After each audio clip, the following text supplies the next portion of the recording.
আসসালামু আলাইকুম, সবাই কেমন আছেন? তো এই যে দুইটা লোক দেখতেছেন ক্যারাং থেকে রড নামাইতেছে এই যে নিচে কাজের জন্য।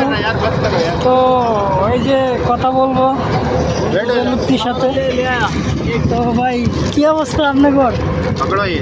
আর অবস্থা ভাই, নাস্তা করার সময় নাই। এই যে নাস্তা নিয়ে আইছে, নাস্তা করতেছে, সকালের নাস্তা।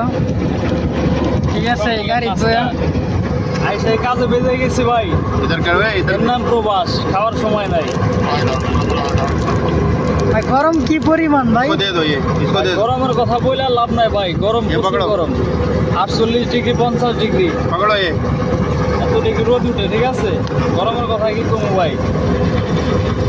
তো ভাই খাওয়া দাওয়া কি করেন আপনারা? কি পাক করে খান? খাওয়া দাওয়া করি ভাই, খাওয়া দাওয়া। ডিউটি কয় ঘন্টা ভাই? ডিউটির ভাই সীমাবদ্ধতা নাই, বুঝছেন। ডিউটি করতে হয় 14 ঘন্টা, 15 घंटा एरकम एक मिनट बात सुनो। ड्यूटी। तुम लोग ये बातें बाद में कर लेना, ये नीचे भेज